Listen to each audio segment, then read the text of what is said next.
Welcome to sauce TV. నేను మీ artist. ఇటీవల కాలంలో రామ్ చరణ్ కడప అమీన్పేట్ దర్గాను సందర్శించడం, ఆ తర్వాత చోటు చేసుకున్నటువంటి పరిణామాలు అయితే అందరికి తెలిసిందే. సో స్వామి మాల వేసుకుని ఆయన వెళ్ళి కడప దర్గాని ఎలా సందర్శిస్తారు అని చెప్పి కొంతమంది మత ఛాందసవాదులు ఎవరైతే ఉన్నారో కొంతమంది ఆరోపించడం జరిగింది. అసలు ఎగ్జాక్ట్ గా మరి మాల వేసుకున్న తర్వాత వెళ్ళి దర్శించడం మీద ఎలా స్పందిస్తున్నారు సమైక్యవాదులు? అలాగే ఇటీవల కాలంలో గౌరవ డాక్టరేట్ కూడా ఆయన పొందారు. మరి సమీర్ హుస్సేన్ మనతో ఉన్నారు, వారితో మాట్లాడడం. సమీర్ హుస్సేన్ మీరు చూస్తున్నారు కదా, సో ఈ రామ్ చరణ్ ఏదైతే ఉన్నారో కడప అమీన్పేట్ దర్గాని తన స్నేహితులతో కలిసి దర్శించడం, దీని మీద రకరకాల కామెంట్స్ రావడం, మరోవైపు దీని మీద ఉపాసన గారు కూడా స్పందించడం జరిగింది. సో దీన్ని ఏ విధంగా తీసుకోవాలంటారు?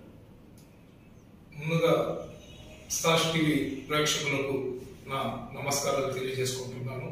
అదేవిధంగా నా భారతదేశం ఉన్న ప్రతి ఒక్కరికి కూడా నా హృదయపూర్వక నమస్కారాలు, సలాములు. భారతదేశం అనేది సర్వమతాల సమ్మేళనం.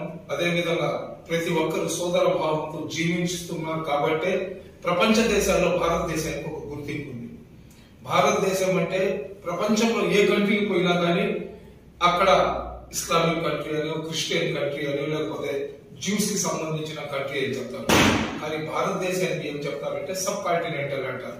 అంటే ఒక ఉపఖండానికి కావాల్సిన ఏదైతే వనరులు ఉన్నాయో అవన్నీ కూడా మన భారతదేశంలో ఉంది. మనం భూమధ్య రేఖకు దిగువన ఎక్కడైతే మన కేరళ ఆ ఏరియా కానీ అయితే అది భూమధ్య రేఖకు దగ్గర ఉంటుంది.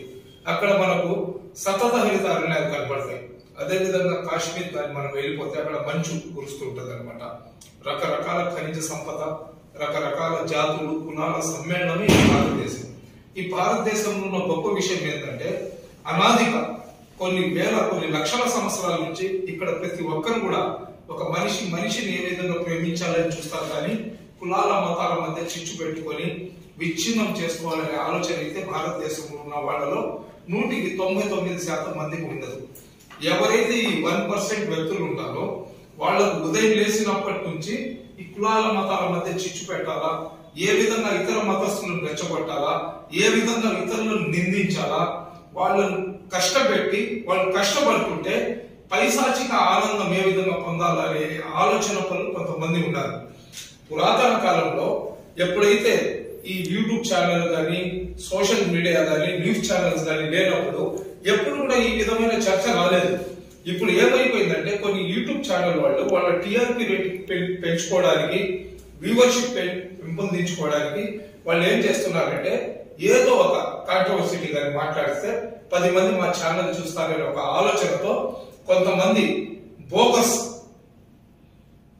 అది హిందుత్వవాదులు కానివ్వండి, ఇస్లామిక్ వాదులు కానివ్వండి, క్రైస్తవానికి చెందిన వాదులు కానివ్వండి, కొంతమందిని హైర్ చేసి పెట్టుకొని వాళ్ళ ద్వారా ఏంటంటే కులాల మతాల మధ్య చిచ్చు పెట్టి వాళ్ళ టీఆర్పీ రేటింగ్ ని పెంచుకునే ప్రయత్నం చేస్తున్నారు.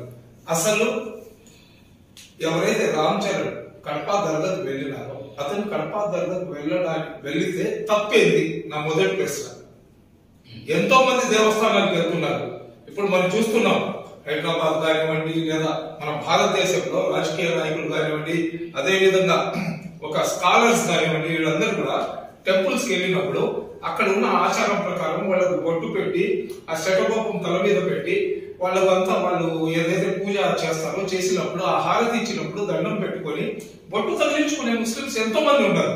ఇప్పుడు మన నెల్లూరులో మన నెల్లూరు అమెరికన్స్ దాకా ఇప్పుడు సమస్య వచ్చింది. అమెరికాకు ఇండియా కాదు, భారతదేశంలో మాకే వచ్చింది సమస్య ఇది. ఇప్పుడు నెల్లూరు ఎగ్జాంపుల్ హాజీ అబ్దుల్ అజీజ్ ఉన్నాడు, అతను మేయర్ లాగున్నాడు. మేయర్ లాగున్నప్పుడు అతను ఏ టెంపుల్ కి పోయినా కానీ అతను బొట్టు పెట్టేవాడు. అతను ఎప్పుడు చేతితో కృషి చేయలేదే. అదే విధంగా తెలంగాణలో deputy home minister, deputy CM లాగా ఒక ముస్లిం వ్యక్తి ఉంటాడు.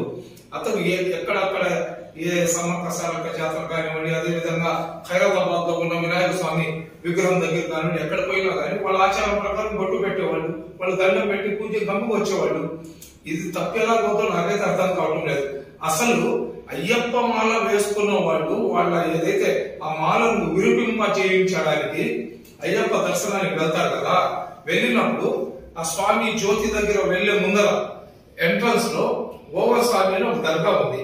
వాళ్ళందరూ కూడా ఆ దర్గా దగ్గరికి పోయి అక్కడ ఆ దర్గాలో టెంకాయ కొట్టి అక్కడ విభూతి పూసుకున్న తర్వాతే వాళ్ళు అయ్యప్ప స్వామి దగ్గరికి వెళ్ళగలరు.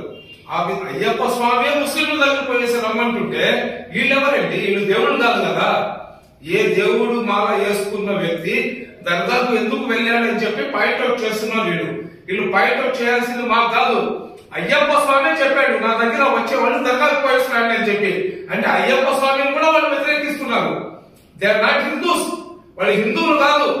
హిందువుల్లో మా హిందూ సోదరులలో హిందూ సాంప్రదాయం కానివ్వండి, హిందువుల్లో వాళ్ళ ఐడియాలజీ ఏంది హిందువులది అందరినీ కలుపుకొని పోవాలని చెప్పి వాళ్ళ జీవిత కాలంలో వాళ్ళ కళ్ళ ముందర ఎవరైనా ఒక వ్యక్తి మహోన్నతమైన కార్యక్రమం చేస్తే అతను చనిపోయిన తర్వాత అతనికి పూజనీయుడు అని చెప్పి గౌరవించేది హిందూ ధర్మం. అటువంటి పవిత్రమైన హిందూ ధర్మంలో పుట్టి హిందూ ధర్మాన్ని నాశనం చేస్తున్నారు వీళ్ళు. అయ్యప్ప స్వామికి లేని రిస్ట్రిక్షన్స్ వీళ్ళకెందుకండి?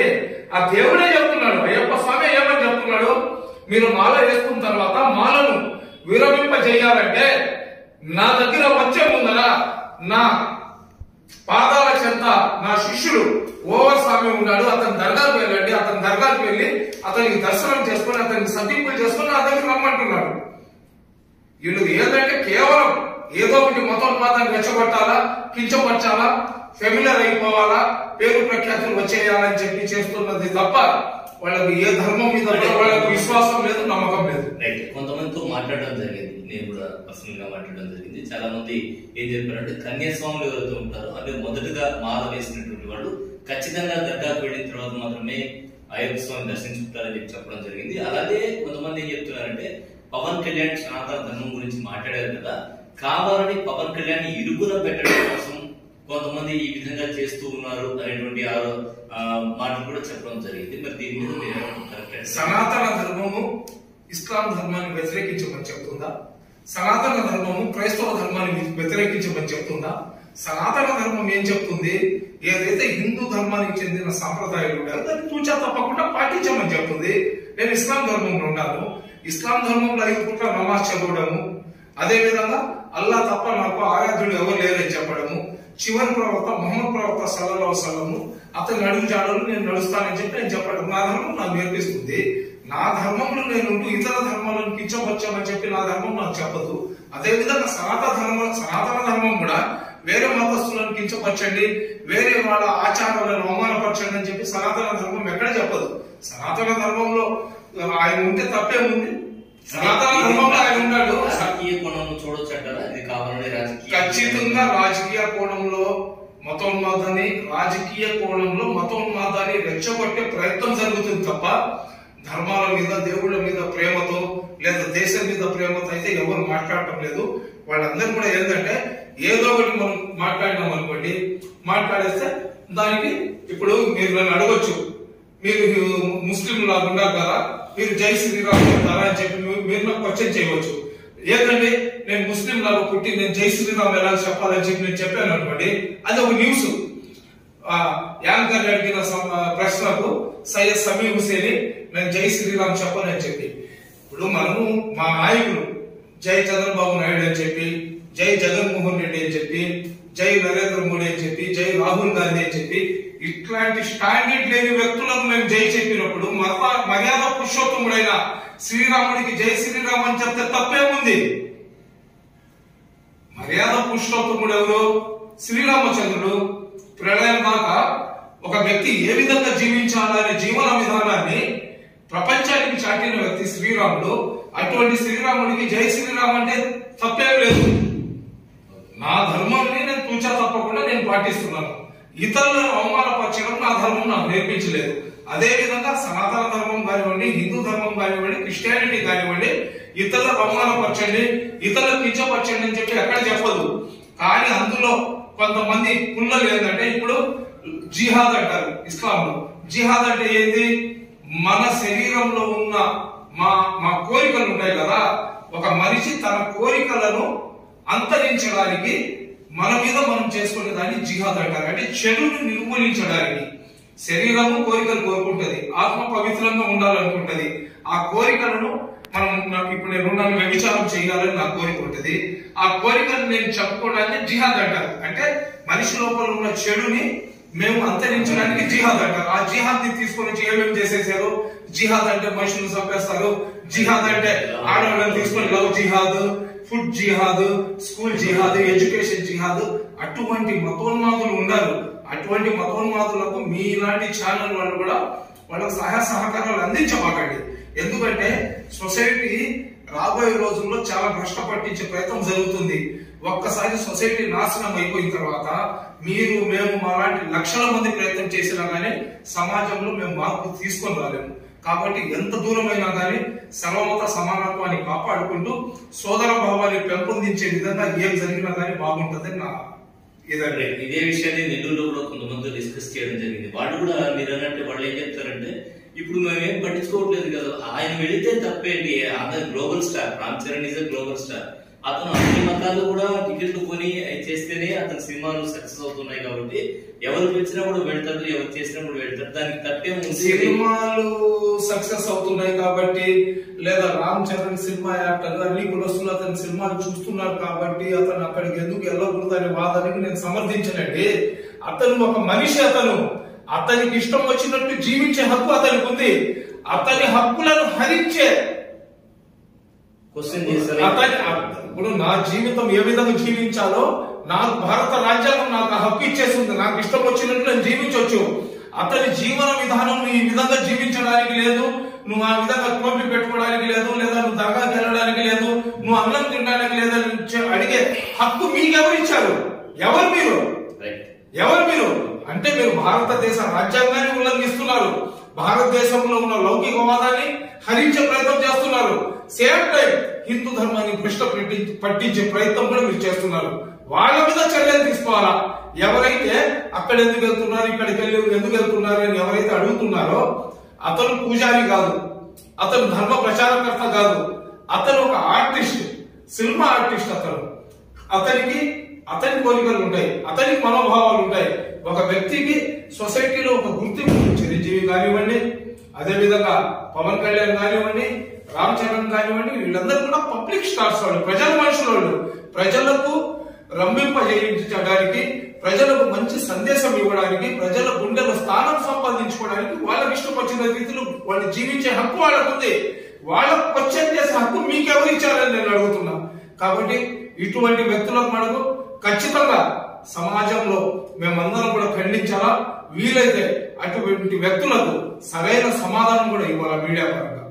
రైట్, చాలా మంచి విషయాలు చెప్పారు. సో ఎవరైతే రామ్ చరణ్ మీద దుష్ప్రచారం చేస్తూ ఉన్నారో, ఇది కొంతమంది యూట్యూబ్ ఛానల్స్ వాళ్ళు కానీ కొంతమంది కావాలని, అంటే తమ క్రేజ్ పెంచుకోవడం కోసం ఆయన మీద, అంటే ఎవరైతే ఫెమిలియర్ గా పెద్ద స్టార్ అయి ఉంటారో అటువంటి వాళ్ళ మీద ఆరోపణ చేస్తే తమకేదో మంచి జరుగుతుంది, తమకేదో క్రేజ్ వస్తుంది, టీఆర్పీ రేట్స్, ప్రధానంగా టీఆర్పీస్ పెరుగుతాయి, యూట్యూబ్ ఛానల్స్ కి వ్యూవర్స్ ఎక్కువగా వస్తారు అనేటువంటి దాని మీద కొంతమంది చేస్తున్నారు. గతంలో ఇటువంటి సంస్కృతి లేదు, ఎందుకంటే యూట్యూబ్ ఛానల్స్ గతంలో లేవు కాబట్టి. సో ఇప్పుడు కావాలనే కొంతమంది పని కట్టుకుని ఇలా చేస్తున్నారు. దీని మీద ప్రభుత్వం చర్యలు తీసుకోవాలి. ఈ విధంగా ఎవరైతే చేస్తున్నారో అదంతా తప్పని చెప్పి చెప్తున్నారు. ఎక్కడైనా కూడా అయ్యప్ప భక్తులు ఎవరైతే ఉన్నారో ముందుగా అక్కడ ఉండేటువంటి ఒక దర్గా దగ్గరికి వెళ్ళి దర్శనం చేసుకునే వెళ్తారు. అయ్యప్ప స్వామికి లేనటువంటి ఈ అబ్జెక్షన్ వీళ్ళకి ఎక్కడి నుంచి వచ్చింది అని ప్రశ్నిస్తున్నారు సమీర్ హుసేన్. ఇది ఇవ్వండి స్పెషల్ ఇంటర్వ్యూ. మరో స్పెషల్ ఇంటర్వ్యూ మళ్ళీ కలుద్దాం. అదొకసారి నమస్కారం.